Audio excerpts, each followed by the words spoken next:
Olá, alunos, mais uma vez, bem-vindos a mais uma aula de controle. Na aula de hoje nós vamos estudar o comportamento de sistemas de segunda ordem. Na aula anterior estudamos sistemas de primeira ordem e hoje vamos ver sistemas de segunda ordem. A gente vai analisar algumas respostas desse sistema para alguns tipos de entrada.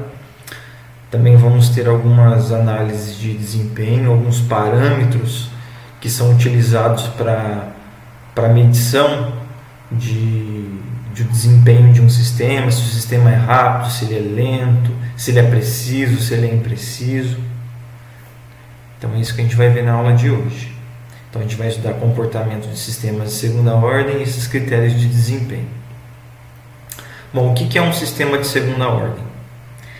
Vamos supor que eu tenho um sistema modelado nesse formato aqui, um sistema em malha fechada. Para eu escrever a função de transferência em malha fechada, relimitação unitária, eu utilizo essa expressão. E vamos escrever aqui uma forma padrão de representar esse sistema. Vamos colocar aqui um ganho K da função que divide dois polos. Aqui embaixo eu tenho um polinômio com duas raízes, por isso que é um sistema de segunda ordem, ok? O primeiro polo é em menos P1 e o segundo polo é em menos P2. Uma outra forma para a gente escrever essa função é nesse formato aqui. Como que fica esse formato? Alfa ômega n ao quadrado sobre esse outro polinômio aqui. O que são esses termos alfa, ômega n, esse amortecimento aqui, a gente chama esse alfa de ganho DC. Uma forma da gente encontrar esse ganho DC é aplicar o teorema do valor final nessa expressão. Calcular o teorema do valor final da expressão, basta você aqui, no lugar do S, colocar igual a zero. Se você colocar S igual a zero, você vai cortar esse ômega n com esse ômega n, e vai sobrar esse alfa. Então, o alfa ele é o ganho DC e eu posso encontrar através do teorema do valor final. Ômega n a gente chama de frequência natural de oscilação.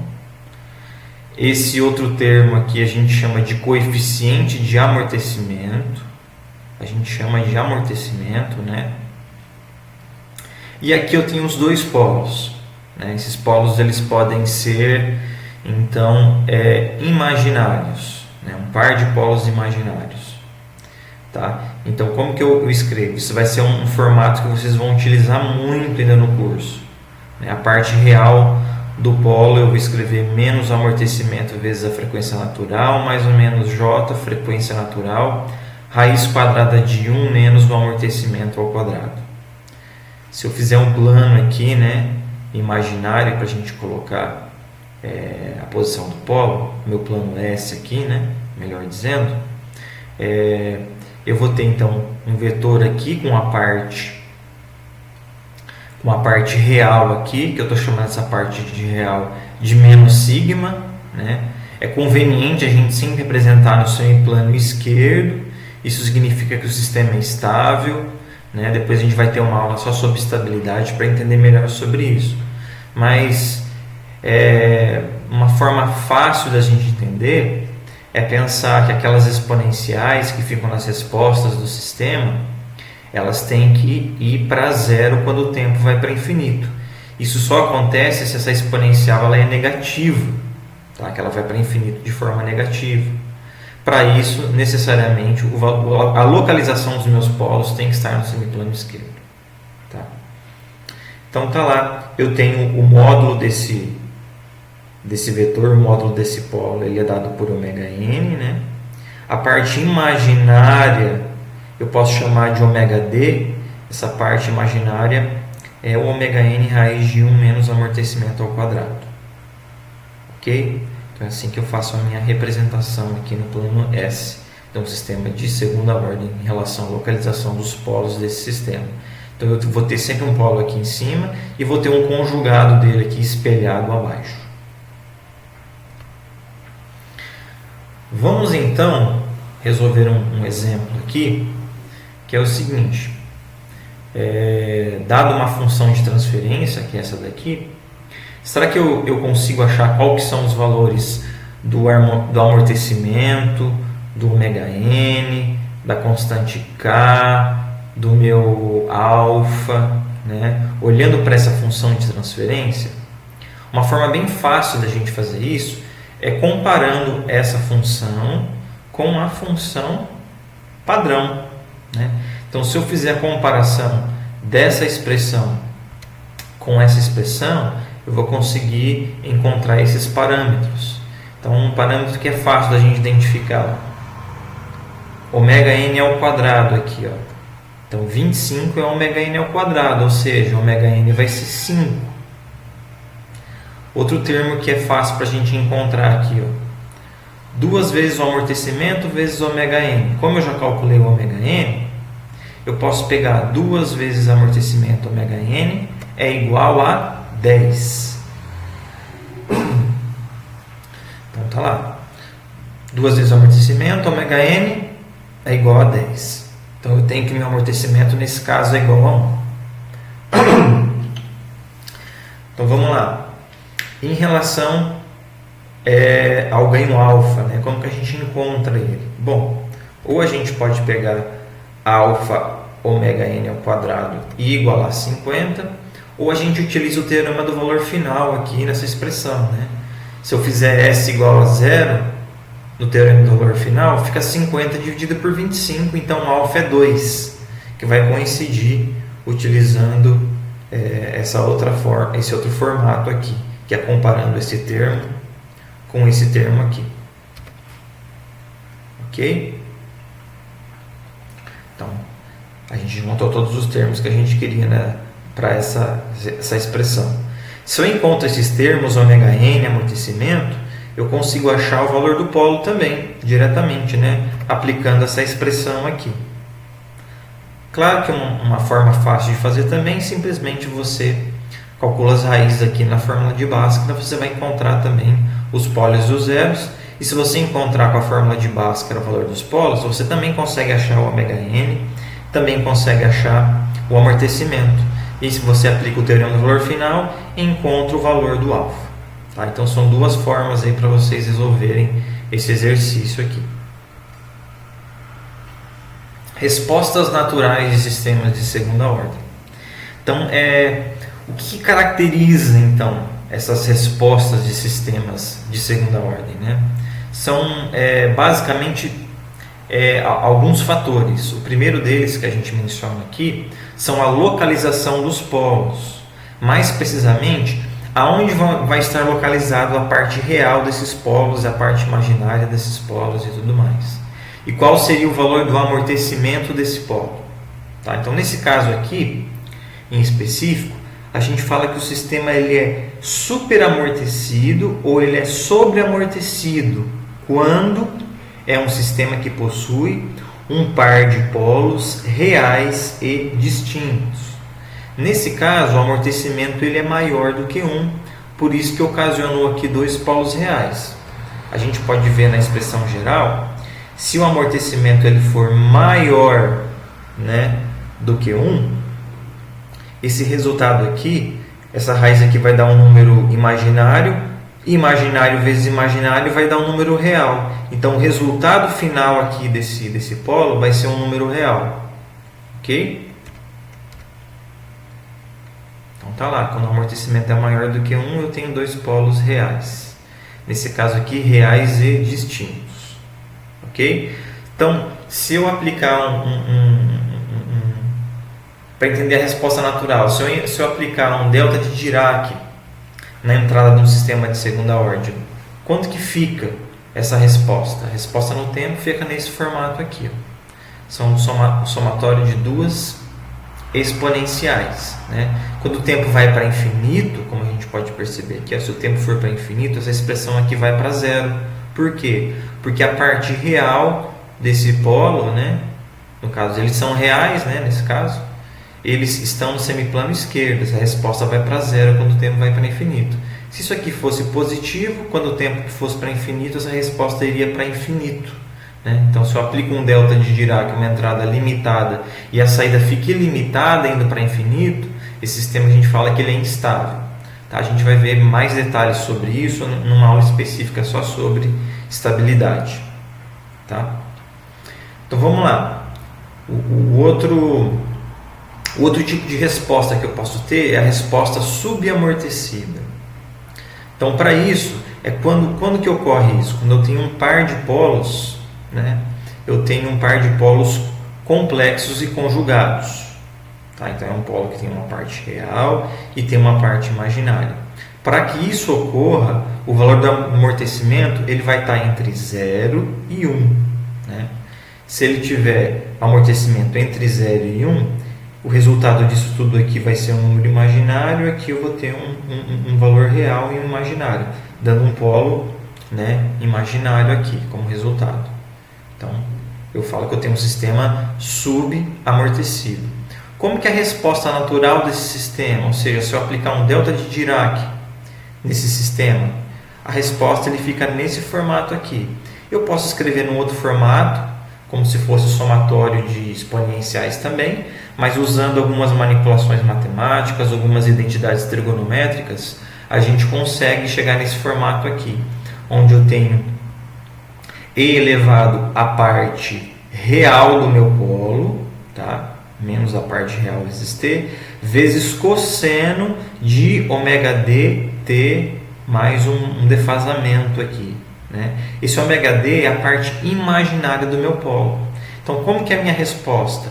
É um valor constante A que multiplica e elevado a menos a parte real do polo vezes cosseno da parte imaginária vezes t. Tá? Aqui também dá para a gente perceber bem em relação à estabilidade. Né? Se o polo estiver localizado no semiplano esquerdo, significa que a parte real dele é negativa. Logo, se o tempo tender a infinito aqui para essa expressão, o c de t ele vai para zero. Por quê? Eu vou ter um cosseno oscilando aqui que multiplica uma exponencial que vai reduzindo até zero. Zero vezes cosseno vai dar zero na resposta quando o t tender a infinito. Ok? O mesmo raciocínio eu posso utilizar se essa parte real aqui fosse positiva, se ela estivesse no semiplano direito o polo. Né? Nesse caso, essa exponencial iria para infinito. Esse sistema ele iria oscilar e subindo até o infinito. Então, seria uma resposta instável. Resposta não amortecida ou oscilatória. O que é isso? É quando eu tenho um par de polos puramente imaginários, ou seja, eu não tenho parte real nesse polo. Nesse caso, isso ocorre quando o amortecimento é igual a zero. Então, se eu vier aqui na expressão e o amortecimento for igual a zero, o que vai acontecer aqui? Se o amortecimento for igual a zero, essa parcela vai para zero, isso aqui fica 1, vai sobrar só j ômega n. Tá? Então, tá lá. Mais ou menos j ômega n. Ou pode chamar aqui de ômega d, que é a parte imaginária também.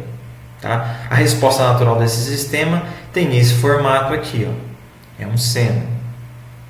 Tá bom? Como as raízes são puramente imaginárias. É um sistema que vai ficar oscilando. Como ele não tem amortecimento, ele não vai tender a zero, né? Conforme o tempo passa. Então, ele vai ficar oscilando infinitamente. Se é um sistema que não tem perda de energia. Ok? O último sistema que a gente vai analisar aqui é o sistema que a gente fala que é criticamente amortecido. O que é um sistema criticamente amortecido? É um sistema que possui dois polos reais e iguais. Tá? Não são distintos, são iguais. E essa particularidade ocorre quando o valor do amortecimento é igual a 1. A resposta natural desse sistema, para uma entrada impulsiva, né? Eu tenho então um somatório de uma expressão exponencial, né? Isso aqui vai para zero quando o tempo vai para infinito. Mas eu tenho outro termo aqui interessante. Eu tenho um produto de t por e elevado à parte real negativa vezes t. O que acontece com essa parcela quando o tempo vai para infinito? Então eu tenho uma rampa, né? Tenho uma rampa que multiplica uma exponencial. Quem que vai mais predominar nessa resposta aqui? É uma rampa ou a exponencial? Quem vai dominar aqui é a exponencial. Então essa expressão aqui ela vai para zero quando o tempo vai para o infinito. Ok? Então olha só como é que fica a cara dessas respostas, né? Um sistema super amortecido, onde eu tenho um par de polos reais e distintos, eu vou ter uma resposta com essa característica. Ela vem aqui e vai para o valor de onde eu apliquei aqui. Ó. Eu não oscilo nem nada, né? É uma resposta bem amortecida que a gente fala. Por isso que a gente fala que é super amortecido. Isso aqui fica com uma cara parecida com a resposta de um sistema de primeira ordem que a gente viu na aula passada. Então são esses dois, o sistema super amortecido e o sistema de primeira ordem, eles são muito parecidos, né? Então tá lá. Exibe uma característica muito próxima. Quando o sistema é criticamente amortecido, ou seja, um par de polos reais e iguais, também eu tenho uma característica de bastante amortecimento. Ok? Também parece com a resposta de um sistema de primeira ordem. Quando a minha resposta é subamortecida, significa o quê? Que eu tenho um par de polos imaginários, né? Isso vai resultar uma resposta oscilatória na saída. Então, olha só, eu apliquei um degrau, deu uma pequena oscilação aqui e depois o sistema foi para o valor dele de regime permanente. Perceba que passou um pouco do valor aqui, né, de referência aplicado. Tá? A gente chama isso aqui de overshoot. Daqui a pouco a gente vai falar sobre isso. E o sistema oscilatório. Vamos supor que eu aplique então um degrau unitário para esse sistema. E é um sistema que ele possui então um par de polos imaginários aqui. Esse sistema ele vai ficar oscilando, ok? Vai ficar oscilando em torno do valor de referência que eu apliquei. Se eu apliquei o valor de 1, ele vai ficar oscilando. Do ponto de vista de controle, um sistema como esse, um sistema não amortecido ou oscilatório, ele não serve para nós. Vamos supor que eu quero controlar a velocidade do motor e eu aplique aqui um valor de 1 RPM, por exemplo, né? Olha só como é que vai ser o comportamento da velocidade do motor. Vai ficar oscilando em torno desse ponto aqui, né? Ou seja, não tem como o sistema operar com um nível de oscilação nesse formato. Então, uma resposta dessa para nós é uma resposta que não serve, ok? Como que fica então a expressão para uma entrada integral, um sistema resposta subamortecida, tá? Então, em resumo para vocês, fica uma resposta nesse formato aqui, ó, tá? Esse aqui que é o formato da minha resposta para um sistema subamortecido. Eu tenho de novo aqui uma exponencial, né, com a parte real do polo negativo que multiplica um seno aqui. E beta é esse valor aqui. O amortecimento fica entre 0 e 1 quando a resposta, né, quando o sistema ele é subamortecido. Esse gráfico é bem interessante para a gente analisar como que se comporta a saída do meu sistema de acordo com o valor do amortecimento do polo. Então, ó, nesse caso mais extremo aqui, ó, quando eu não tenho amortecimento, quando esse amortecimento é nulo, é um sistema que oscila infinitamente. Conforme eu vou dando amortecimento para esse meu polo, essa resposta ela vai oscilando um pouco menos, vai oscilando menos.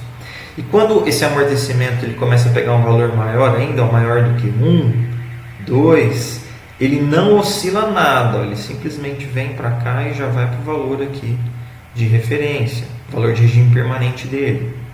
Tá? Entretanto, o que a gente percebe claramente aqui? Ó, sistemas com maior amortecimento, eles não têm oscilação, porém eles são bem mais lentos. Está vendo como é um sistema bem lento e devagar? Sistemas com pouco amortecimento são sistemas rápidos, isso é uma vantagem, né?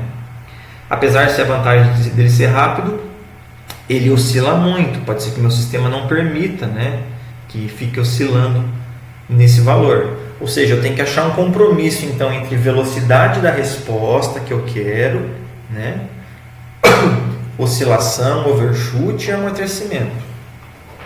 A gente vai ter que fazer essas análises aí para saber. Se eu quero um sistema muito rápido, ele vai oscilar, não tem jeito. Então, beleza. Se eu quero um sistema que não oscila nada, posso ter, só que provavelmente ele vai ser um sistema mais lento. Tá? Então vamos lá, um sistema subamortecido para uma entrada em delta de Dirac. Então, eu vou ter uma resposta nesse formato aqui. Tá? Então vamos ver no gráfico como que fica, né, de acordo com o valor de amortecimento. Se eu tenho um amortecimento unitário, ó, eu vou ter esse gráfico aqui, ó, de resposta para um delta de Dirac. Conforme vai reduzindo, né, o meu amortecimento, percebam que as oscilações elas vão aumentando, né? Aqui, para o delta de Dirac amortecimento igual a 1, ele não oscila. Ele simplesmente ele vai dar o baque inicial, porque ele recebeu um impulso, né, na entrada, e ele vai ir até 0 sem oscilar. Aqui já não, a 0,5. Ele vai ficar oscilando até ele estabilizar. Tá? Índices de desempenho. Na aula que eu dou presencial com vocês, eu desenvolvo e deduzo essas expressões. Tá? Eu não vou fazer isso aí aqui na nossa aula gravada. Ok? Então a gente tem um índice muito utilizado, que é o tempo de pico, TP. É o tempo onde a resposta atinge o máximo valor.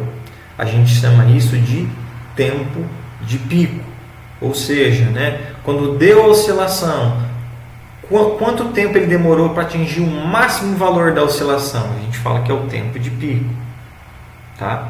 E qual que é a magnitude da resposta quando eu tenho esse tempo de pico? Ou seja, qual que é o valor, né, da amplitude dessa minha resposta quando o tempo for igual ao tempo de pico? Eu tenho esse valor aqui, ó. Tá? O quanto esse valor aqui ele passa do valor de regime permanente, a gente chama isso aqui de overshoot. Tá? Vamos definir aqui um outro termo, ó, tempo de subida. A gente definiu esse termo lá na nossa aula de sistemas de primeira ordem. Lá em primeira ordem, a gente tinha definido que um tempo de subida era o tempo que a resposta demorava para ir de 10% a 90%. Vocês lembram? Aqui agora para sistemas de segunda ordem, sistema subamortecido, a gente pode usar uma outra definição. É o tempo que demora para a resposta sair de 0% a 100%. Mas quando o sistema ele é super amortecido, ou seja, a característica dele vai ser muito parecida com a de primeira ordem, a gente pode usar a definição de 10% a 90%. Tá? Beleza. Então a expressão do overshoot, né, que eu falei para vocês, que é o overshoot? É a ultrapassagem percentual que eu tenho em relação ao meu valor de regime permanente. Então tem duas formas que eu posso utilizar para poder calcular. Uma forma é utilizar essa expressão, que ela depende única e exclusivamente só da variável amortecimento, né, do polo. Então, nesse caso aqui, se eu tenho pouco amortecimento, eu vou ter um overshoot grande. Se eu tenho bastante amortecimento, eu vou ter um overshoot pequeno. Tá? Outra forma de eu calcular o overshoot é se eu olhar para a expressão do gráfico e eu calcular o valor máximo que eu tive na minha resposta menos o valor de regime permanente dividido pelo valor de regime permanente. Isso aqui vezes 100 para me dar um valor percentual. Aqui também percebam que tem vezes 100 aqui para poder me dar um valor percentual. Um outro índice que a gente utiliza é o tempo de estabelecimento TE, que a gente também já definiu lá para o sistema de primeira ordem, né? Lá a gente definiu o quê? Que era 4 vezes o valor da constante de tempo. Aqui vai ser a mesma coisa, 4 vezes o valor da constante de tempo. E o valor dessa minha constante de tempo aqui, desse meu sistema, vai ser a parte real do meu polo. Por que a parte real do meu polo? Se a gente lembrar lá na nossa resposta, no sistema, é uma exponencial elevado a menos o valor da parte real do polo vezes um cosseno ou um seno que envolve a parte imaginária. Quem está, na verdade, limitando o valor dessa saída é a exponencial. E essa exponencial ela só depende da parte real do nosso polo. Então, por isso que ela vai aparecer aqui no nosso tempo de estabelecimento. O tempo de estabelecimento vai depender de quem? Única e exclusivamente da parte real do polo. Tá? É quem vai dar o decaimento, né, dessa exponencial que multiplica um cosseno ou um seno. Ok? Então a gente tem que se preocupar com dois fatores principais aí, em relação à resposta transitória. Né? Rapidez da resposta. Né? A gente pode projetar pela escolha adequada do tempo de pico ou tempo de subida. Então, quando você for contratado para fazer um projeto no sistema de controle, o fabricante da máquina vai chegar e vai falar para você: olha, eu quero que você faça um sistema de controle para controlar essa máquina, tal. E esse sistema ele pode ter, por exemplo, um tempo de pico máximo de tantos segundos. Ou ele pode ter um tempo de subida máximo de tantos segundos. Então ele vai dar essa especificação para você. E aí a gente vai ter que projetar um sistema de controle que atenda essa especificação. A gente chama isso de especificação de projeto. Né? Outra especificação de projeto que pode ser dada: valor da porcentagem do overshoot. Né? Aqui, porcentagem do overshoot, tempo de estabelecimento. Então ele pode me falar: olha, eu quero que o meu overshoot máximo seja de 5%. Não posso passar de 5%, senão vai danificar minha máquina, meu equipamento. Então a gente projeta um sistema para que isso possa ser atendido da melhor forma possível. Tá bom? Então eu sempre tenho que ter um compromisso aí entre essa porcentagem do overshoot e o tempo da minha resposta. Tá? É como se fosse um lençol curto. Às vezes eu melhoro um índice desse, mas eu acabo piorando o outro. Tá? Então tá aí da gente achar um meio termo onde fique um bom resultado, dê um bom desempenho, né? E achar esse compromisso aí entre a velocidade da resposta e esse overshoot. Então vamos ver um gráfico aqui de resumo, né? Essa característica minha da resposta de um sistema subamortecido, que é o sistema mais utilizado para nós, tá? É um sistema subamortecido. Então olha lá, né? Eu tenho um sistema que oscila e depois ele vai para um valor de regime permanente. Aqui, ó, quando o tempo vai para infinito, eu tenho um valor de erro, né, que eu vou chamar isso aqui de erro em regime permanente. Nós vamos ter uma aula só sobre erros, tá? Uma aula de controle. Aqui eu tenho, ó, o tempo de assentamento ou o tempo de estabelecimento, né, que é quando o sistema já está quase próximo aí do regime permanente, tá? Que é o valor que a gente viu de 4 vezes a constante de tempo. Aqui eu tenho, ó, o tempo de pico, né, que é o valor onde eu tenho a máxima amplitude da minha resposta. E a porcentagem desse valor que passa do valor regime, ó, eu chamo isso aqui de overshoot. Né? Então é o quanto eu passei aqui do meu valor de regime permanente. Tá? Então o que é o overshoot? Eu vou pegar o valor de regime permanente aqui. Deixa eu desligar aqui. Eu vou pegar o valor de regime permanente, né? E vou comparar com o máximo valor que eu tive. Vou fazer a diferença desses dois, dividir pelo valor de regime e multiplicar por 100, que daí eu já tenho o valor em porcentagem. Ok? Aqui eu tenho, ó, o tempo de subida pelas duas definições. O tempo de subida de 10% até 90% e o tempo de subida de 0 a 100%. Ok? Então vamos lá.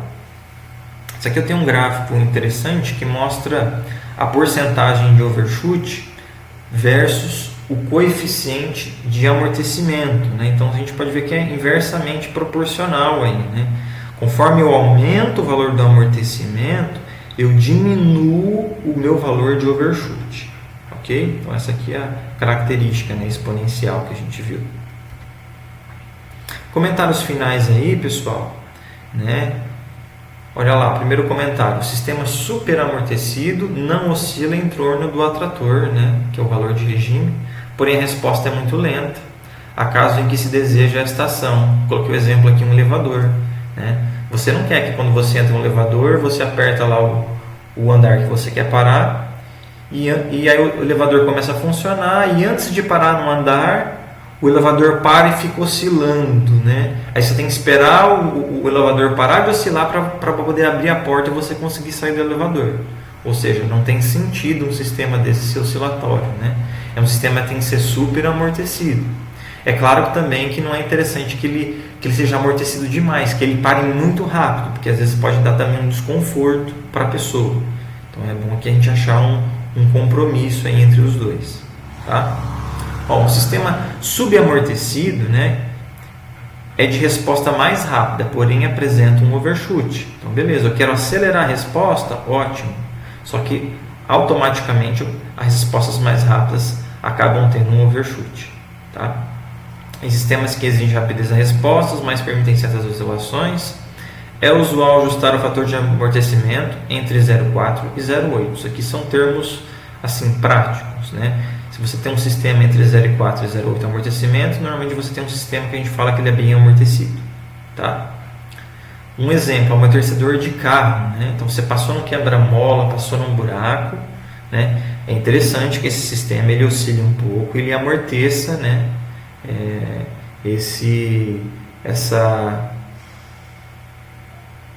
Essa entrada, né? Esse impulso que ele teve através, seja um buraco ou seja um quebra-mola que às vezes você pulou ele sem querer, né? Então existem carros que têm a suspensão mais dura, que a gente fala, né? Tem um maior amortecimento. Normalmente são carros carros que correm mais, né? Carros mais esportivos. Não é interessante que você tenha muito amortecimento. Eles são carros mais firmes, mais secos, né? Tem até aqueles carros antigos que eu me lembro bem, que era o Del Rey. Isso nem é do tempo de vocês. Mas era engraçado, quando você entrava dentro dele, você passava no quebra-mola, você andava até metade da quadra, assim, oscilando dentro do carro. Ou seja, era um sistema com bem pouco amortecimento, né? Carros antigos aí, tá?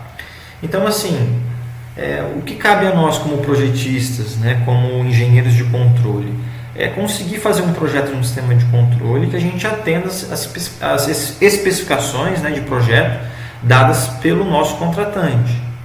Então, para isso a gente vai ter que entender certinho quais são essas definições, o que são esses critérios que a gente viu na aula de hoje, esses critérios de desempenho, e a gente vai aprender como projetar daí um sistema de controle para conseguir controlar, manipular esses critérios e esse comportamento dessa resposta. Ou seja, o sistema de controle ele pode dar mais amortecimento, como ele pode tirar amortecimento do sistema. Ele pode tanto acelerar essa resposta desse sistema, como ele pode atrasar, deixar mais lenta a resposta desse sistema.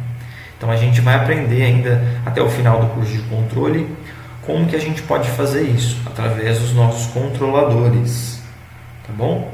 Então, pessoal, é o que eu tinha para passar para vocês das nossas aulas acompanhadas. Era isso, tá? Essas duas aulas. Espero que vocês estudem, realizem as atividades que eu vou passar no Moodle para vocês, e que no demais que vocês possam aí descansar um pouco, né? Se cuidar da saúde, ficar perto da família, se for possível, né? Se vocês podem se cuidar aí para que a gente possa retornar em breve aí logo às nossas atividades normais, tá? Aproveite aí para fazer coisas úteis também, né? Como, sei lá, aprimora o seu inglês, pode dar uma olhadinha, uma pesquisada melhor no TCC, o que você pretende fazer. Então é um tempo aí para vocês refletirem sobre essas coisas aí que em breve serão uma realidade aí no curso de vocês, tá? Espero que vocês estejam bem, que a gente se encontre em breve, ok? Um abraço a todos e fiquem com Deus. Tchau, tchau.